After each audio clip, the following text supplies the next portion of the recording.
జై శ్రీకృష్ణ. మనం ఇవాళ రుక్మిణి మాత పుస్తకంలో 32వ అధ్యాయానికి చేరుకున్నాం. ఈ అధ్యాయం పేరు ఏ రీయూనియన్, అంటే మరలా కలయిక అని అర్థం.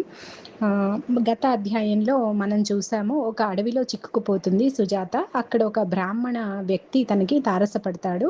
వాళ్ళిద్దరి మధ్య సంభాషణ జరుగుతూ ఉంటుంది. సుజాత తన మనస్సులో అతని పట్ల ఒక బంధం లాగా తనకి అనిపిస్తుంది అనమాట, ఒక ప్రేమలాగా. తనకి లోపల నుంచి అది ఒక ప్రేమ లాంటి భావన తనకు కలుగుతుంది.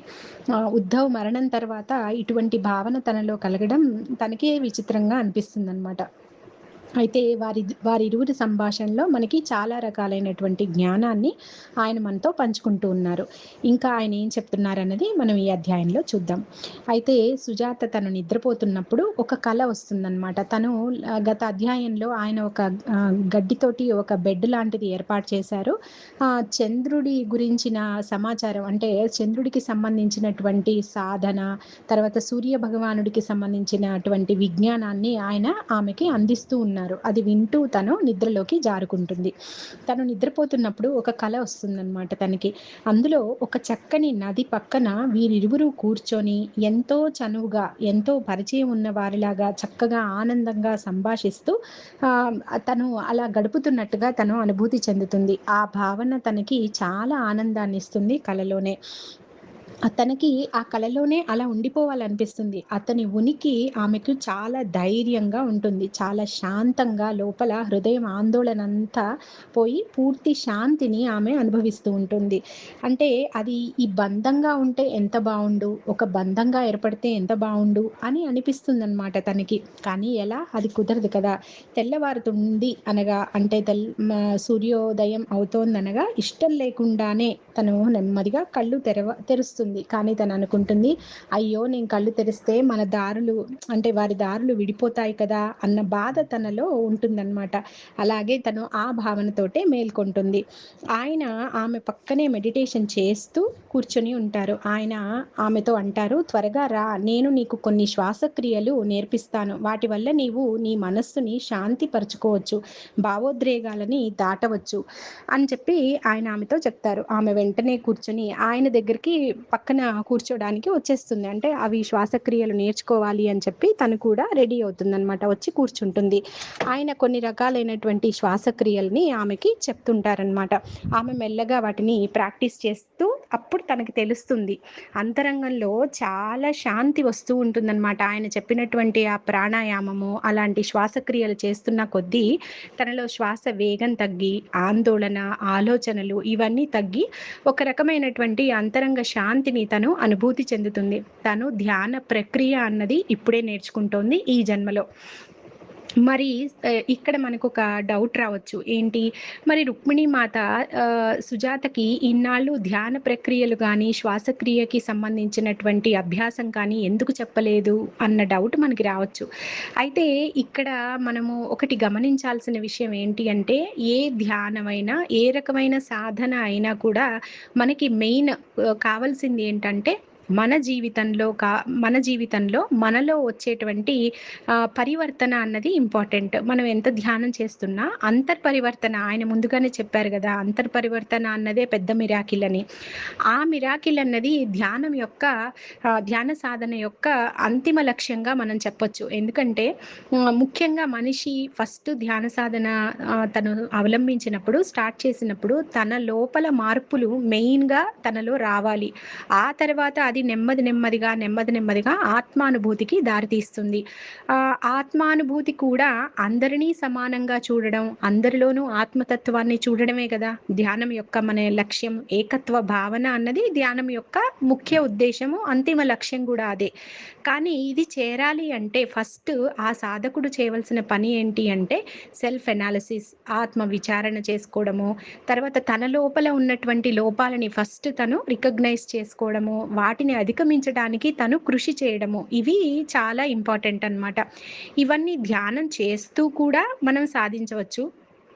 అయితే ధ్యానం చేస్తూ ఉన్నప్పుడు ఆ ధ్యానం చేస్తున్నంత సేపు శాంతిని అనుభూతి చెందుతాడు సాధకుడు. ఆ తర్వాత బయటికి రాంగానే మనం మళ్ళీ బాహ్య ప్రపంచపు మాయలో పడిపోతాం. మన వాసనలన్నీ మళ్ళీ మన వాసనలుగానే మనల్ని ఇబ్బంది పెడుతూ ఉంటాయి. ఇవి ధ్యానం చేస్తూ తగ్గించుకోవడానికి కొద్దిగా మనకి టైం పడుతుంది. మాత ఏం చేశారంటే ముందుగానే వాటన్నిటిని పూర్తిగా ఆమెలోంచి వాటిని తీసివేస్తూ వచ్చారనమాట. అది ఆమెకే నేర్పిస్తూ వచ్చారు. అంటే సెల్ఫ్ ఎనాలిసిస్ ఎలా చేసుకోవాలి, ఎలా తనలో ద్వేషాన్ని పోగొట్టుకోవాలి, ఎలా తనలో ఒక రకమైనటువంటి కోపము ఎప్పటినుంచో క్యారీ చేస్తున్నటువంటి కోపాన్ని ఎలా పోగొట్టుకోవాలి, ఇవన్నీ కూడా మాత యొక్క అనుగ్రహంతోటి, తర్వాత తన లోపల తను చేసినటువంటి కృషితోటి సుజాత వాటన్నిటిని నెమ్మది నెమ్మదిగా ఓవర్కమ్ చేస్తూ వచ్చింది. ఇప్పుడు ధ్యానం గనక తనకి తోడవుతే ఇంకా తను చాలా బాగా లోపల శాంతిని అనుభూతి చెందడం గానీ, మాత యొక్క విశ్వవ్యాప్తమైనటువంటి ఆ చైతన్యాన్ని తన లోపల అనుభూతి చెందడం గానీ, ఇవన్నీ కూడా తనకి ఈజీ అవుతాయన్నమాట. అది చేశారు మాత ఈ పని చేశారు. అందుకని ధ్యానం ముందుగానే ఇవ్వలేదు. కాబట్టి సాధకుడు ఎప్పుడైనా అంటే మనలాంటి వాళ్ళం ఎప్పుడైనా ఎలాగ మనం స్టార్ట్ చేయాలి అంటే, పగలంతా మనము సెల్ఫ్ ఎనాలిసిస్ చేసుకుంటూ ఉండాలి. ఇలాంటి స్టోరీస్ చదువుతూ మన లోపల ఉన్నటువంటి ఈ యొక్క లోపాలని గానీ, లేకపోతే బలహీనతల్ని గానీ, వాటిని నెమ్మది నెమ్మదిగా మనమే గుర్తించి, వాటిని ఓవర్‌కమ్ చేయడానికి ఈ రకమైనటువంటి పుస్తకాలనో, లేకపోతే అట్లా మనము హెల్ప్ తీసుకుంటాం అనమాట. ఇవి చేస్తూ మనము మనల్ని క్లెన్స్ చేసుకుంటూ మనం ధ్యాన సాధన అభ్యాసం చేస్తే అప్పుడు మనకి ఏకత్వ భావన గానీ, లేకపోతే ఆ అల్టిమేట్ కాన్షియస్‌నెస్ ఏదైతే డివైన్ కాన్షియస్‌నెస్ ఉందో, అంటే దివ్య చైతన్యాన్ని మనము అంతటా దర్శించగలుగుతాం. ముఖ్యంగా కావాల్సింది సెల్ఫ్ ఎనాలిసిస్. కాబట్టి మాత ఆ ప్రక్రియ చేశారు సుజాతకి. ఇప్పుడు తను రెడీ అయింది ధ్యాన సాధనని ఈజీగా తను ముందుకు తీసుకెళ్ళడానికి. కాబట్టి ఇప్పుడు అది నేర్పించబడిందనమాట తనకి. అయితే ఈయన నేర్పించగానే తనకది అర్థమైపోయింది. లోపల ఆ శాంతిని తను అనుభూతి చెందింది. తనకి చాలా మంచిగా అనిపించిందనమాట ధ్యాన అభ్యాసం. ఆ తర్వాత ఇంకా వాళ్ళు కొద్దిసేపటి వరకు ధ్యాన స్థితిలోనే ఉన్న తర్వాత ఆయన గారు లేచి కాస్త టీ పెట్టి కొన్ని ధాన్యపు గింజలుంటే వాటిని కొద్దిగా వేయించి ఆమెకి ఒక అపురూపమైన గిఫ్ట్ అంటే గెస్ట్ అపురూపమైనటువంటి ఒక అతిథిలాగా ఆమెని ఆయన ట్రీట్ చేస్తున్నారు. చక్కగా ఒక దాంట్లో ఒక ఆకులో పెట్టి ఆవిడకి ఇచ్చారనమాట. ఆవిడ తనకి అలాంటి ఒక ట్రీట్మెంట్ అంటే ఆమెకి అలా అతిథిలాగా ఆమెని భావించి అపురూపంగా చూసింది లేదు కదా! మరి ఎవరు పాపం తను ఫస్టే తన తల్లిని కోల్పోయింది. తర్వాత భర్తను కోల్పోయింది. భవంతికి చేరింది. తన కొడుకు ఇంకా మరి తనని ఒక అపురూపమైన వ్యక్తిగానో, ప్రేమగానో తను చూసింది. సరే అఫ్‌కోర్స్ మాత ప్రేమ ఎప్పటికీ దొరుకుతుందనుకోండి. కానీ ఇలా తనకి ఎవరు రిలేషన్ లాగా ఒక బంధంలాగా తనకి ఎవరు తారసపడలేదు. తన అనుభూతి చెందలేదు. మేనక చూసింది. మళ్ళీ మేనక గూడా చాలా బాగా సుజాతని చూసింది. కానీ ఈ రకమైనటువంటి బంధం అన్నది తనకి కొత్త. కాబట్టి తను చాలా మంచిగా లోపల చాలా సంతోషంగా ఫీల్ అవుతుందనమాట. అలా అతను అలా ట్రీట్ చేస్తూ ఉంటే. కానీ అది ఎంతో సేపు ఉండదని గూడా తనకు తెలుసు. ఇంక విడిపోవాలి కదా! మరి వాళ్ళిద్దరూ. తనకేమో విడిపోవాలని లేదు. ఆయన్ని నార్మల్‌గా అడుగుతుంది. మాతకి మీరు ఔషధ మొక్కలు ఇచ్చిన తర్వాత అంటే అవి మెడిసిన్స్ ఇచ్చిన తర్వాత మీరెక్కడికెళ్తారు అని అడుగుతుందనమాట. ఆయన గురించి తెలుసుకోవడం కోసం. అప్పుడు ఆయన చెప్తారు, తెలీదు. మళ్ళీ అడవుల్లోకే వెళ్ళిపోతాను. మాత రుక్మిణీదేవి ఏమంటారో చూడాలి. దైవం ఎటువైపు నడిపిస్తే నేను అటువైపు వెళ్ళిపోతాను అని చెప్పి ఆయన చెప్తారనమాట. మరి నువ్వెటెళ్తావు అని ఆయన అడుగుతారు తనని. అప్పుడు తను చెప్తుంది, నేను అన్న దగ్గరికి వెళ్ళాలి. మేనక మరణ వార్త తెలియచేయాలి. అది చాలా పెద్ద లోటు మా అన్నకి అంటూ ఆహ్, తను అనుకుంటుంది ఏమనంటే, నేను నా హృదయానికి నచ్చినట్లు స్వేచ్ఛగా ఎలా అంటే అలాగా అంటే ఆయన్ని అనుసరించాలనే తన కోరిక ఉంది తనకి. కానీ తను అనుసరించలేదు కదా! వెళ్ళలేదు. ఎందుకంటే మేనకకి తను మాట ఇచ్చి ఉంది. వాళ్ళ అన్నని జాగ్రత్తగా చూసుకుంటాను అని. కాబట్టి ఆ మాట, ఆ బాధ్యత తన మీద ఉంది కాబట్టి తనకు స్వేచ్ఛగా అతనితో పాటు వెళ్ళలేదు. అప్పుడు ఈ ఆలోచనలన్నీ వస్తూ ఉంటాయన్నమాట. ఆయన పక్కన కూర్చొని ఆయన ఏదో చెప్తుంటే వింటుంది గానీ, ఇవన్నీ ఆలోచిస్తూ ఉంటుంది. కానీ ఆయనకి ఇది మరి అర్థమై ఉండి ఆయన చెప్పారో లేదో తెలీదు కానీ, ఆయన వీటిని గమనించినట్లు ఆయన చెప్తారు. "నువ్వు ప్రాణాయామం మాత్రం తప్పనిసరిగా చెయ్యి. నీకు నీ ఆలోచనల మీద నీకు అదుపు వస్తుంది. అంతేకాదు నీవు నీ అన్నకు కూడా హెల్ప్ చేయడానికి నువ్వు సంపూర్ణంగా నిన్ను నువ్వు రెడీ చేసుకుంటావనమాట. కాబట్టి నీ ఎమోషన్స్ అన్నీ కూడా నీ కంట్రోల్‌లోకొస్తాయి. నువ్వు బ్యాలెన్స్ సాధించగలుగుతావు. అలా విచారంలో మునిగిపోతూ ఉంటుంది. అప్పుడప్పుడు ఎవరు లేరని, అమ్మ లేదని ఇట్లా రకరకాలుగా. నువ్వు విచారంలో మునిగిపోకుండా ఈ రకమైనటువంటి క్రియలు నీకు హెల్ప్ చేస్తాయి. కానీ గుర్తుపెట్టుకో, ఇవన్నీ చెప్తున్నానని నువ్వు నన్ను టీచర్‌గా మాత్రం అనుకోకు. నేను నీకు ఫ్రెండ్‌ని అని చెప్తారాయన. అప్పుడు సుజాత అంటుంది, టీచరు ఫ్రెండ్ అవ్వలేడా అని చెప్పి. ఖచ్చితంగా అవ్వగలడు. కానీ నువ్వు నన్ను ఇలాంటి క్లిష్ట పరిస్థితిలో అద్భుతంగా దొరికినటువంటి ఒక ఫ్రెండ్‌గా మాత్రమే గుర్తుపెట్టుకోవాలని నేను అనుకుంటున్నాను అని చెప్పి ఆయన అంటారు. ఆయన తర్వాత నెమ్మదిగా సరే మనం సామాను సర్దుకుందాము ఇంకా. మనం మీ అన్నయ్యని వెతికిన తర్వాత నిన్ను అక్కడ దింపేసి నేను వెళ్తాను అని చెప్పి ఆయన చెప్తారు. అప్పుడు తను అడుగుతారు, రుక్మిణీదేవి కుటీరం ఎటువైపు ఉంటుంది అంటే, వీళ్ళు వెళ్తున్న దారిలోనే ఒక సైడ్‌కి రుక్మిణీదేవి కుటీరానికి పోయే దారి ఉంటుందనమాట. ఆమె ఆ దారిని చూపిస్తుంది ఆయనకి. అప్పుడు ఆయన అంటారు, నేను ఇప్పుడు వెళ్ళను. ముందు నిన్ను మీ అన్నయ్య వాళ్ళతోటి చేర్చిన తర్వాత అప్పుడు నేను మళ్ళీ వెనక్కొచ్చి ఈ దారిలో వెళ్తాను అంటారు. అలా వాళ్ళిద్దరూ కొద్ది దూరం ప్రయాణించేటప్పటికే అక్కడ కనపడతారనమాట వాళ్ళ అన్న వాళ్ళు.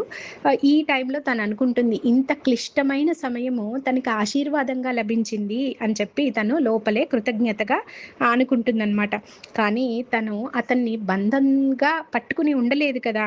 అలా ఆలోచన వస్తే తనకి అలా అనిపిస్తుంది. కానీ తను అనుకుంటుంది, నేను ఆయన్ని పట్టుకొని ఉండలేను. ఆయన స్వేచ్ఛా జీవి. ఆయన జీవన విధానం వేరు. నేను ఎలా వెళ్ళగలను? నేను అలాంటి ఆశలు పెట్టుకోకూడదు అనుకుంటూ, ఈ మాత్రం నాకు ఈ లైఫ్ అంటే ఈ టైంలో ఇక్కడ ఈయన దొరకడము, ఈ కొద్ది సమయము నాకు చాలు. ఇంతకు మించిన ఆశ నేను పెట్టుకోకూడదు అని తన మనసుకి తానే సర్ది చెప్పుకుంటూ ఉంటుందన్నమాట. అప్పుడు ఆయన ఇలా నడుస్తూ ఉంటారు. అప్పుడు ఆయన అంటారు, ఈ ఆలోచనలన్నీ మరి ఆయనకు అర్థమయ్యి ఆయన ఒక విషయం చెప్తారు. ఈ విషయాన్ని మనం కూడా గుర్తుపెట్టుకోవాలి. ఒక్కొక్క జన్మకి ఒక్కొక్క ఉద్దేశ్యం ఉంటుంది. అంటే ఒక్కొక్క లైఫ్ టైమ్ దాని పర్పస్ దానికి ఉంటుందన్నమాట. అలా సుజాత మన ఇద్దరికీ కూడా ఈ లైఫ్‌లో మన దారులు ఆల్రెడీ పడి ఉన్నాయి. కానీ మనకి ఫ్యూచర్ ఉంది చూసావా? భవిష్యత్తు అది చాలా ఓపెన్‌గా ఉంది, విశాలంగా ఉంది అని చెప్పి ఆయన చెప్తారనమాట. అది ఇక్కడ ఇది చెప్పిన తర్వాత సరే వాళ్ళ అన్న కనిపిస్తాడు. ఇంక వెంటనే సుజాత అయిష్టంగానే అలా ముందుకు కదులుతుంది. అప్పటి వరకు వాళ్ళ అన్నని చూడాలి, వాళ్ళ కొడుకుని చూడాలి, ఎక్కడికెళ్ళిపోయారు అన్న ఆందోళన అంతా పోయి తనకి ఈయన వెళ్ళిపోతున్నారనే బాధ ఎక్కువగా కనిపిస్తుంది మనకిక్కడ. ఇంకా వాళ్ళ కొడుకు దూరంగా కనిపిస్తాడు. ఒక గుహ దగ్గర కనిపిస్తాడు. సుజాత గబగబా వెళ్ళదు. అలా మెల్లగానే వెళ్తుంది. అంటే తనలో ఆ ఆదుర్ద లేదనమాట. అలా వెళ్ళేటప్పటికి సరే అదిగో మీ కొడుకు ఉన్నాడు కదా అతనేనా అని చెప్పంటే అవును అంటే, అప్పుడు ఆ అబ్బాయి అంటాడు, ఏంటమ్మా నువ్వు ఇక్కడున్నావు, నువ్వెలా వచ్చావు అని చెప్పి అంటూ ఉంటాడనమాట. ఆ తర్వాత అతను ఈ బ్రాహ్మణ వ్యక్తి అంటారు, సరే సుజాత నేను వెళ్ళిపోతాను. సుజాత అని పేరు తెలియదు తనకి. సరే ఫ్రెండ్ నేను వెళ్ళిపోతాను, ఈ దారిలో ఇంకా మీ వాళ్ళు కలిశారు కదా అని చెప్పి నేను కూడా బయలుదేరుతాను అని చెప్పి ఆయన అంటారు. మామూలుగా అయితే ఇట్లా కలిసిన వాళ్ళని అర్జునుడు ఒకసారి కలిశారు. ఇలా పెద్దవాళ్ళు ఎవరైనా కొంచెం అంజలి గాని ఇలాంటి వాళ్ళు వెళ్ళిపోతున్నప్పుడు సుజాత నార్మల్‌గా అయితే అంటే సాధారణంగా ప్రణామం చేసి తను వీడ్కోలు పలుకుతుంది. కానీ ఇక్కడ ఆయన వెళ్ళిపోతాను, ఇంక బయలుదేరుతాను అనగానే గబగబా ఆయన దగ్గరికి వెళ్ళి ఆయన చేయిని పట్టుకుందనమాట. తనకే తెలియకుండా అప్రయత్నంగా అతని చేతిని పట్టుకుంటుంది. పట్టుకోగానే అతను కూడా ఆమె చేతిని మెల్లగా తన చేతిలోకి తీసుకొని ఇలా గట్టిగా ఆ చెయ్యిని ఇలా ఊపుతూ మెల్లగా ఆమె చెవిలో చెప్తారనమాట. ఏమనంటే, ఆమెని పట్టుకో, మాతని పట్టుకో, వదిలిపెట్టకు. ఆమె యందు విశ్వాసం ఉంచు. ప్రాణాయామాన్ని నువ్వు ప్రాక్టీస్ చెయ్యి అని చెప్పి నవ్వుతూ నెమ్మదిగా ఆయన చెయ్యిని విడిపించుకొని వెళ్ళిపోతుంటారు. ఆయన్ని అలా చూస్తూ ఉంటుందన్నమాట. అలా ఆయన ఆ దారిలో కనపడేంత వరకు ఆమె చూస్తూనే ఉంటుంది గానీ, ఇటు వెనక కొడుకు మాట్లాడుతూ ఉంటాడు. ఏమంటాడు, ఎవరమ్మా ఏదో చాలా దగ్గరి వారిలా ఉన్నారు అని చెప్పి అంటారనమాట. అప్పుడు ఆమె చెప్తుంది, అవును నేను రాత్రి దారి తప్పిపోయాను. కోల్పోయినప్పుడు దొరికిన ఒక కొత్త స్నేహితుడు అని మాత్రమే చెప్తుంది. అంతకు మించి చెప్పాలని గూడా ఆమెకి అలా అనిపించదనమాట. ఇంకా ఎక్కువగా నేను ఈ రాత్రి గురించి ఆలోచించకూడదు. నేను రియాలిటీలోకి రావాలి. ఇప్పుడు నేనేం చేయాలో అది చూడాలి. నేను ఊహలో ఉండకూడదు అని చెప్పి ఎక్కువగా ఆలోచించకుండా రియాలిటీలోకి వచ్చి అప్పుడు అడుగుతుంది అభిషేక్ గురించి. అభిషేక్ ఎక్కడున్నాడు అని. అప్పుడు చెప్తాడనమాట ఈశాన్, అమ్మ మామయ్య గాయపడ్డాడు. గాయపడిన తర్వాత ఇక్కడ ఉన్నటువంటి గుహలోకొచ్చాడు. చాలా హృదయ విదారకమైనటువంటి పరిస్థితిలో వచ్చాడిక్కడికి. ఆయన చనిపోవాలనే ఉద్దేశము తోటే వచ్చారిక్కడికి. ఎందుకంటే ఆయనకి అది ఆ యుద్ధంలోంచి అంటే వెనుదిరిగి రావడం అన్నది చాలా పెద్ద పరాభవం. అభిషేక్‌కి ముందు నుంచి తెలుసు మనకి. అతనికి చాలా కర్తవ్యం మీద, ధర్మం మీద అతనికి చాలా చాలా డెడికేటెడ్‌గా ఉంటాడు. అలాంటి అభిషేక్ యుద్ధంలోంచి వెనక్కి తిరిగి రావడం అన్నదే అతను మనసు చంపుకున్నట్టే. అలాంటి స్థితిలో తను ఎవరిని ఫేస్ చేయాలని అనుకోలేదనమాట. చనిపోవాలని అనుకున్నాడు. అందుకనే ఎక్కువగా బ్లీడింగ్ కారుతూ ఉంటే వచ్చి ఆ గుహలో పడుకుని పోతాడు. స్పృహ కోల్పోయి ఉంటాడనమాట. ఈశాన్ వచ్చి చూసిన తర్వాత అతని పరిస్థితి చాలా దారుణంగా ఉంది. ముందు రోజు రాత్రి అస్సలు అంగీకరించడం లేదు రావడానికి, చెప్పింది వినడం లేదు, మానసిక స్థితి కోల్పోయి ఉన్నాడు. నేనెవరిని ఫేస్ చేయలేను, నేను తప్పు చేశాను అన్నట్టుగా అతనికి ఆ భావన ఉందన్నమాట. అప్పుడు ఈశాన్ ఎలాగో సర్ది చెప్పి కాశిని ఇచ్చినటువంటి బ్లూ జార్, ఆ రోజు వివాహంలో రుక్మిణీ మాత ఇచ్చినటువంటి గిఫ్ట్ అనమాట కాశినికది. అందులో ఉన్నటువంటి ఔషధ మొక్కల్ని ఒక్కసారే వాడగలరు. ఎంతటి గాయమైనా కూడా అది వితిన్ సెకండ్స్‌లో హీల్ చేయగల కెపాసిటీ ఉన్నటువంటి ఒక మెడిసినల్ ప్లాంట్ అనమాట. అది కాశినికి ఇచ్చారు కదా! అది తీసుకొచ్చానమ్మా నేనిక్కడికి. మామయ్యకి నేను దాన్ని రాత్రి ఉపయోగించాను.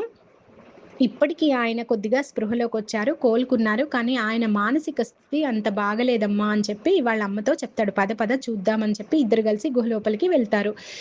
వెళ్ళగానే వీళ్ళని చూస్తూనే, అంటే సుజాతని చూస్తూనే అభిషేక్ అటువైపు తిరిగిపోతాడు. మొహం చూపించడం ఇష్టం లేక అనమాట.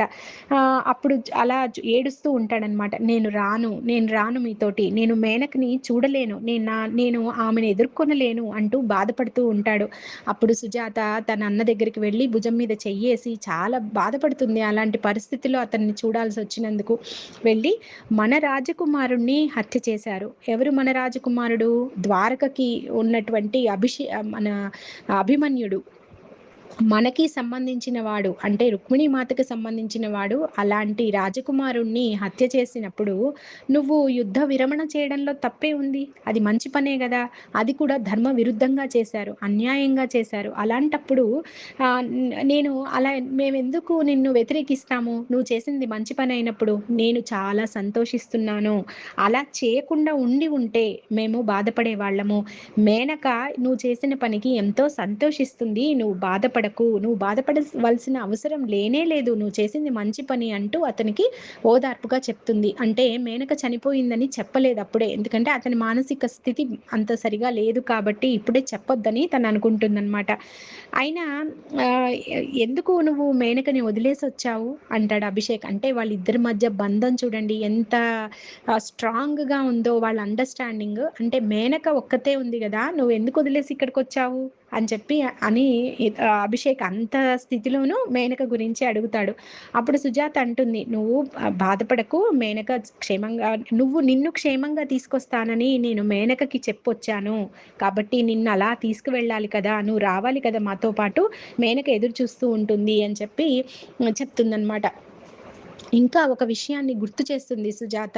ఆ రోజు ఈశాన్ వివాహం సమయంలో పక్కకు తీసుకెళ్ళి కృష్ణుడు ఒక మాట చెప్పారు. ఎవరికి? అభిషేక్‌కి. ఏమనంటే ధర్మంగా ఉండడం మంచిదే. కానీ ఎక్కడైతే అది లోపం జరుగుతూ ఉంటుందో అప్పుడు నువ్వు అక్కడ నుంచి, అంటే ఎప్పుడు యుద్ధం చేయాలి, ఎప్పుడు దాన్ని త్యజించాలో కూడా నీకు రావాలి. నువ్వు ఆ నిర్ణయాన్ని తీసుకోగలగాలి అని చెప్పి ముందుగానే శ్రీకృష్ణుల వారు అభిషేక్‌కి ముందుగానే చెప్పున్నారు. అది గుర్తు చేస్తుంది సుజాత. శ్రీకృష్ణుల వారు చెప్పారు కదా!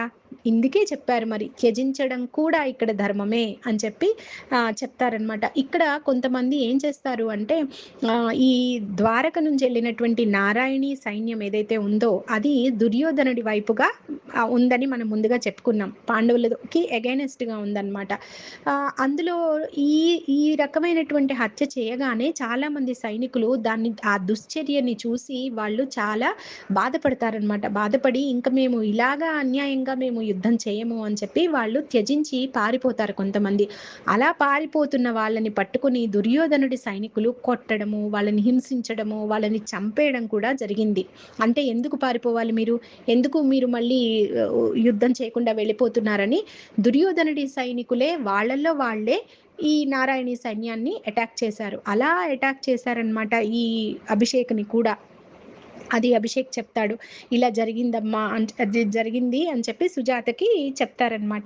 సరే ఇప్పుడు సుజాతను మన ఈషాను ఆలోచిస్తారు. ఎలా తీసుకెళ్ళాలి? ఇంత గాయపడిన వ్యక్తిని ఎలా తీసుకెళ్ళాలి అంటుంది సుజాత. అప్పుడు ఈశాన్ అంటాడు, అమ్మ నేను ముందుగానే గుర్రంతోటే వచ్చాను. నేను నెమ్మదిగా తీసుకొని వెళ్తాను అంటూ అతన్ని అలా మెల్లగా వాళ్ళు దాని మీద కూర్చోబెట్టుకొని తీసుకెళ్తారు శిబిరం వైపు. మెల్లగా శిబిరానికి చేరుకుంటారనమాట. ఆ తర్వాత సుజాత అక్కడ మాతని కలవాలని అనుకుంటుంది. లోపలికి వెళ్తుంది. కాశీని చూస్తారు. వీళ్ళందరినీ తనని లోపలికి తీసుకెళ్ళి సపర్యలు అది చేసిన తర్వాత కాశీని అడుగుతుంది, మాత ఎక్కడున్నారో కలవాలి అని.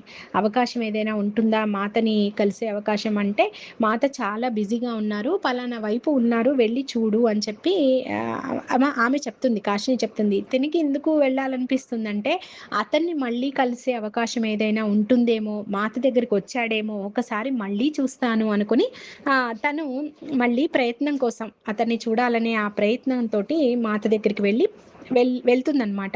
మాత అక్కడ ఉంటారు. తనను ప్రణామం చేస్తారనమాట. కానీ మాత ఏమీ మాట్లాడరు. అంటే ఏ విషయాన్ని, మేనక యొక్క మరణం కానీ, అభిషేక్ యొక్క మానసిక స్థితి కానీ అవేం మాట్లాడరు మాత.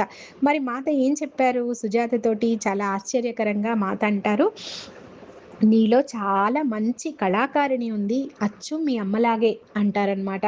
అంటే మాతకి తెలిసిపోయింది తను అడవిలో డాన్స్ చేసిన సంగతి, తన భావన ఇవన్నీ కూడా మాతకి. మరి మాత అంటే జగన్మాత కదా, మనం వెళ్తూనే ఆవిడకి అన్నీ తెలుసు. అలా ఆ విషయాల గురించి మాట్లాడతారు తప్ప ఇప్పుడున్న పరిస్థితి గురించి మాట్లాడరు. అప్పుడు వెంటనే తన సుజాత అంటుంది, మాత నేను మరి అలా చేశాను, ఎందుకో నాకు అలా చేయాలనిపించింది, అది నిజం చెప్పాలంటే ఒక పిచ్చితనము అన్నట్టుగా అంటుంది. లేదు లేదు సుజాత, ఎంత విషాదకరమైనటువంటి పరిస్థితిలో అయినా మనుషుల్ని మనుషుల యొక్క హృదయాన్ని ఆనందం వైపు మళ్లించగలిగినటువంటి ఒకే ఒక ఆయుధం కళ. ఆ కళ అది ఏదైనా సరే, మ్యూజిక్ కావచ్చు, డ్యాన్స్ కావచ్చు, లేకపోతే ఇంకేదైనా ఆర్ట్ కావచ్చు, కానీ వాళ్ళని మనము ఎంత చూడండి, ఇప్పుడు మనం కూడా మూడ్ బాగాలేకపోతే మ్యూజిక్ పెట్టుకుంటాం కదా, అలా అనమాట. కాబట్టి ఇలాంటి యుద్ధ వాతావరణం ఉంది, ఇంత విషాదకరమైనటువంటి వైబ్రేషన్స్ మనకి నేచర్లోకి వదులుతున్నప్పుడు అద్భుతమైనటువంటి ఆ నృత్యం వల్ల కానీ, అద్భుతమైనటువంటి సంగీతం వల్ల కానీ మనము ఆ యొక్క ఆరాని మనము చేంజ్ చేయొచ్చు అనమాట. ఈ వైబ్రేషన్స్ తోటి వాటిని చాలా వరకు మనము తగ్గించవచ్చు. అది మాత ఇక్కడ చెప్తారు. మాత ఇంకా ఏమంటారంటే, అసలు కళాకారులు ఉన్నదే అందుకు. వాళ్ళు పూర్తిగా పూర్తి అంకిత భావంతో ఉన్నటువంటి కళాకారులు వాళ్ళ యొక్క పర్పసే అది. ఏంటి? మనుషుల్ని ఆనందం వైపుగా మళ్లించడం. అది చాలా అవసరము. నీ పిలుపు నాకు వినపడలేదనుకున్నావా? నువ్వు నన్ను అభ్యర్థించింది నాకు తెలియదనుకున్నావా అంటారు మాత. అంటూ ఏ పిలుపు వృధా అవ్వదు సుజాత అంటారనమాట. అలా అంటూ నీకు నీ పాత స్నేహితుడిని కలిసినందుకు నాకు చాలా సంతోషం అంటారు మాత. చూసారా, ఇక్కడ ఒక మాట అన్నారు, పాత స్నేహితుడు. అంతవరకు సుజాతకి ఈ జన్మలో అతను తెలిసింది లేదు. బహుశా గత జన్మల సంబంధం అయి ఉండొచ్చు. అందుకనే తను అతన్ని చూడగానే బంధం ఉన్నట్టుగా తను భావన చెందింది. మాత కూడా అదే ఇక్కడ దృఢపరిచారు. నీ పాత స్నేహితుడిని కలిసినందుకు చాలా సంతోషంగా ఉంది అంటారు మాత. అప్పుడు సుజాత అడుగుతుంది, మాత ఆయన ఇక్కడే ఉన్నారా? మీకు మెడిసిన్స్ ఇచ్చారా? అని చెప్పి. అప్పుడు మాత అంటారు, వచ్చారు, ఇచ్చారు, వెళ్ళారు అని చెప్పేస్తారు మాత. తను ఎటువైపు వెళ్ళారు మాత, నేను మళ్ళీ కలవచ్చా అని చెప్పి అడుగుతుందనమాట. అప్పుడు సుజాతతో అంటారు మాత, లేదు నువ్వు ఇప్పుడు కలవలేవు ఆయన్ని, నిన్ను ఆయనతో సమావేశము ఆ అడవిలో జరిపించడము అంత సులభమైంది కాదు, కానీ జరిపించాము. అయినా నీ అన్ని అభిలాషలు ఒకే జన్మలో జరగవు సుజాత, వాటికి కొంత కాల పరిమితి నిర్ణయించబడి ఉంటుంది. ఇప్పటికీ నీకు నిర్ణయించినటువంటి కర్తవ్యం అన్నని ద్వారకకి తీసుకువెళ్ళడం, ఆయనని నువ్వు జాగ్రత్తగా చూసుకో. యుద్ధం పూర్తిగా ముగిసి అంతా సర్దుకున్న తర్వాత కబురు చేస్తాను అంటూ మాత వెళ్ళిపోయారు. అంటే మాత ఇక్కడ పర్మిషన్ ఇవ్వలేదన్నమాట సుజాతకి మళ్ళీ కలవడానికి.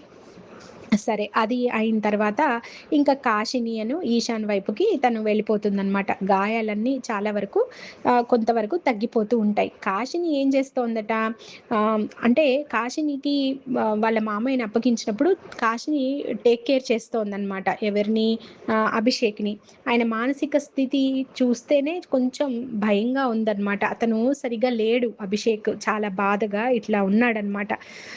ఆ తర్వాత కాశినికి మాత చెప్పున్నారు కాబట్టి కాశిని, అభిషేకు, ఈశాను వీళ్ళందరూ కూడా అతను అభిషేక్ని తీసుకొని వాళ్ళు ద్వారకకి వెళ్ళడానికి సిద్ధమవుతారనమాట. ఒక రథం అది అరేంజ్ చేస్తుంది కాశిని, అందరు కలిసి ద్వారకకి వస్తారు. వాళ్ళు వస్తుంటే ద్వారక ఎలా ఉందట, దారులు మొత్తం ఖాళీ అయిపోయాయి, మార్కెట్స్ అన్నీ పూర్తిగా మూసేసి ఉన్నాయి, కుక్కలు తిరుగుతున్నాయి అనమాట మార్కెట్స్లో, మనుషులు లేరు అసలు.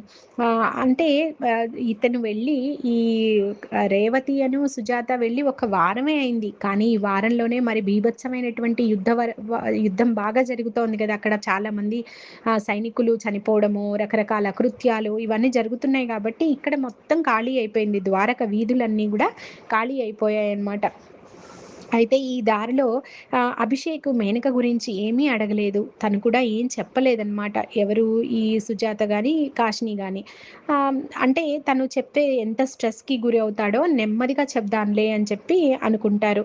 అయితే కొద్ది దూరం వెళ్ళిన తర్వాత ఇంకా కొద్ది దూరంలో ఉన్నప్పుడు తను నెమ్మదిగా చెప్తుంది. ఎవరు, సుజాత కాశిని కలిసి నెమ్మదిగా చెప్తారు, ఇలా జరిగింది, ఇలా జరిగింది, ఏం పర్వాలేదు. ఆమె అంటే అంతిమ వీడ్కోలు ఎలా జరిగిందో చెప్తూ మాత యొక్క ఉనికిని తను చాలా అనుభూతి చెందింది, తను చాలా ప్రశాంతంగా తన మరణాన్ని స్వీకరించింది, ఏ రకమైనటువంటి ఇబ్బంది పడలేదు, ఆమె యొక్క అంత్యక్రియలు కూడా సుజాత, రేవతి చేశాము అని చెప్పి వాళ్ళు చెప్తారు. మాత యొక్క ప్రెజెన్స్ ఉంది, మాత యొక్క ఆశీర్వాదం ఉంది తనకి అన్నట్టుగా వాళ్ళు చెప్తారు. ఆ విషయం అభిషేక్కి ముందు నుంచి తెలుసు. మాత ఉనికిని మేనక ఎంత హృదయంలో ఎంత పదిలపరుచుకుందో మరి అభిషేక్కి తెలుసు. కాబట్టి అభిషేక్ అంటాడు, పోనీలే నేను ఇప్పుడు ఇలా రావడం నాకు అగౌరవంగా అనిపించింది, కాబట్టి మేనక లేకపోవడమే మంచిది, ఇలాగా నువ్వు తను చూడలేదు, పోన్లే నన్ను ఈ పరిస్థితుల్లో తను చూడకుండా వెళ్ళిపోయినందుకు నాకు సంతోషం అని చెప్పి అతను కూడా నెమ్మదిగా సర్దుకుంటాడనమాట. ఆ తర్వాత చాలా వాళ్ళ ఇంటికి వెళ్ళిన తర్వాత కూడా అతని మానసిక స్థితి అసలు సరిగా రాదనమాట. ఒంటరిగానే కూర్చుంటూ ఉంటాడు, ఒకసారి అంటే మేనక ఉన్నట్టుగా అనుకుంటాడు, ఒకసారి లేనట్టుగా అనుకుంటాడు, తను పూర్తిగా అతను నార్మల్ అవ్వలేడనమాట. ఇంకా సుజాతకేమో వాళ్ళ అన్నయ్యని చూసుకోవడం చాలా కష్టంగా ఉంది, అంటే తన లోపల ఒంటరితనం ఉంది, తనలో చాలా ఆందోళన ఉంది. ఇలాంటి పరిస్థితిలో నేను ఎలాగా ఇతన్ని మళ్ళీ నార్మల్కి తీసుకురాగలను, అన్నయ్య ఇంత అంటే అతన్ని అలా చూస్తూనే తన హృదయం ద్రవించిపోతోందనమాట, చాలా బాధపడుతోంది. కొన్ని రాత్రులు తను వాళ్ళ అన్నయ్య కలవరిస్తూనే ఉంటాడనమాట, అలా నిద్ర లేదు తనకి. ఆ హత్యను చూసిన తర్వాత అతను భయంగా అరుస్తున్నట్ట రాత్రిపూట. మరి అలాగా ఉందన్నమాట వాళ్ళ పరిస్థితి అక్కడ. తర్వాత యుద్ధం నెమ్మదిగా రోజులు గడుస్తూ ఉంటాయి. యుద్ధం ముగిసిపోయింది, పాండవులు విజయం సాధించారు, కానీ వాళ్ళు సంతానాన్ని కోల్పోయారు. ఇరువైపులా కూడా ప్రాణ నష్టం చాలా ఎక్కువగా జరిగింది. సుజాత ఇక్కడ అన్నను చూసుకుంటూనే ఉంది, కష్టపడుతూనే ఉంది నార్మల్కి తీసుకురావడానికి. ఇంకా మళ్ళీ ఇంద్రప్రస్థకి ఈశాను వెళ్ళవలసి వచ్చింది. అప్పుడు కాశిని అంటుంది, నేను సుజాత అత్తయ్యకి నేను తోడుగా ఉంటాను, నువ్వు వెళ్ళు అని చెప్పి ఈశాన్కి చెప్తుంది. సరే, ఈశాన్కి కూడా వెళ్ళడానికి అంత ఇష్టపడడు వీళ్ళని ఇక్కడ వదలడానికి, కానీ తను వెళ్ళవలసిన పరిస్థితి ఉందన్నమాట. సరే అని చెప్పి అతను వెళ్తాడు. వచ్చేటప్పుడు అతను వృద్ధ దంపతుల్ని తీసుకొని వస్తాడనమాట. కాశిని అంటుంది ఇలా వాళ్ళని వెళ్ళి కలవమని, కానీ సుజాత ఇష్టపడదు. ఏది తీసుకొచ్చేస్తాడు, ఇలా తీసుకొస్తా అన్నాడు అని వీళ్ళు సంభాషణ మాట్లాడుకుంటూనే ఈశాన్ వెళ్ళింది అందుకనమాట. వెళ్ళి ఒక్క రోజులోనే మళ్ళీ వాళ్ళని తీసుకొని వెనక్కి వచ్చేస్తాడు. అప్పుడు కాశిని చెప్తుంది, ఇలా వృద్ధ దంపతులు ఉన్నారు కదా, ఈశాన్ని చూసుకున్నటువంటి ఆ యొక్క దాది, అమ్మమ్మ, తాత లాంటి వాళ్ళని తీసుకొస్తారు. సుజాతకేమో ఇష్టం లేదు, ఇప్పటికే నేను అన్న బాధ్యతతో నేను ఇబ్బంది పడుతున్నాను, మళ్ళీ వీళ్ళని ఎలా చూసుకుంటాను, ఎందుకు తీసుకొచ్చాడు వీడు అని చెప్పి చాలా కోపం వస్తుందన్నమాట. అప్పుడు కాశిని అంటుంది, లేదు అత్త, వాళ్ళు వచ్చేసారు, ఇక్కడ వరకు వచ్చేసారు, ఇంకా వాళ్ళు కొద్దిసేపట్లోనే ఇంటికి వస్తారనగా వాళ్ళు గేట్ దగ్గరికి వచ్చేస్తారు. అత్త ఒక్కసారి వెళ్ళి వాళ్ళని పలకరించు అని చెప్పి కాశిని అభ్యర్థిస్తుంది. ఈశాన్ కూడా అదేలాగా వచ్చి చాలా అభ్యర్థిస్తాడు. సుజాతకి ముందు నుంచి ఎందుకో ఇష్టం లేదు, ఇప్పుడు ఇంకా బాధ్యత వల్ల, వాళ్ళ అన్న బాధ్యత వల్ల తను చాలా ఇబ్బంది పడుతుందన్నమాట. సరే వీళ్ళు ఇంత అడుగుతున్నారు కదా అనుకొని వెళ్తుంది. అయితే దీనికి ముందు రోజు ఏం జరుగుతుంది అంటే, సుజాత ఇంటికి వచ్చిన తర్వాత ఇలా వాళ్ళ అన్నయ్య రాత్రుళ్ళు ఇబ్బంది పెట్టడం ఇదంతా చూస్తూ ఉంటుంది. కానీ తనలో అప్పుడప్పుడు అతను ఎవరైతే బ్రాహ్మణ వ్యక్తి ఉన్నారో అతనిది కూడా గుర్తొస్తుంది. దాన్ని ఎరేస్ చేస్తూ, అంటే పక్కకు తీస్తూ ఉంటుందన్నమాట తను. ఇంకొక పక్క నుంచి తనకి వాళ్ళ అమ్మ గుర్తొస్తూ ఉంటుంది. ఎందుకు, ఇంత కష్టమైన పరిస్థితిలో అమ్మ తోడుగా ఉంటే ఎంత బాగుండేది, నాకెవరూ లేకుండా అయ్యారే, అమ్మ నిజంగా బతికుందా లేదా, మరి మాత అమ్మని కలవమని చెప్పారు కదా, బతికుండుంటే నాకు దగ్గరికి వస్తే నాకు ఎంత అండగా ఉండేది, ఇప్పుడు అన్నని చూసుకోవడానికి నేను ఒక్కదాన్నే అయిపోయాను, వాడిని నేను నార్మల్ స్థితికి తేగలనో లేదు అంటూ అమ్మ మీద చాలా ఆలోచనలు తనకి వెళ్తూ ఉంటాయి. సుజాతకి ఇది రెండోసారి అమ్మ మీద మనసు వెళ్ళడం. ఫస్ట్ టైం తను ఉద్ధవ్ని కోల్పోయినప్పుడు వాళ్ళ అమ్మ మీద కలవరింత వచ్చింది, కానీ మళ్ళీ ఆ తర్వాత నెమ్మదిగా మాత చెప్తూ ఉన్నారు కోపాన్ని, ద్వేషాన్ని అదంతా పోగొట్టుకుంటూ ఇప్పటికీ వాళ్ళ అమ్మ గురించినటువంటి ఆరాటం తను పడుతూ ఉంటుందన్నమాట. సరే, ఇది ఇలా పక్కన పెట్టండి. ఇప్పుడు వాళ్ళు వృద్ధ దంపతులు ఇంటికి వచ్చారు. తను వెళ్ళవలసిన పరిస్థితి, కానీ తను వెళ్ళడానికి ఇష్టపడదు. వీళ్ళ ఫోర్స్ మీద, ఈశాను అను కాశిని ఫోర్స్ మీద వెళ్ళి ఒకసారి కలుద్దాం, సరే ఒకేసారి నేను వాళ్ళకి కృతజ్ఞత చెప్తాను, వాళ్ళకి ప్రణామం చేస్తాను అంటుంది. సరే, ఒక్క నిమిషం, ఒక 10 నిమిషాల్లో నువ్వు మళ్ళీ వెనక్కి రావచ్చు, వెళ్ళి మాట్లాడు, పలకరించు అని చెప్పి వాళ్ళ కొడుకు అభ్యర్థిస్తాడనమాట. కొడుకు మాట కాదని లేక తను బయటికి వస్తుంది.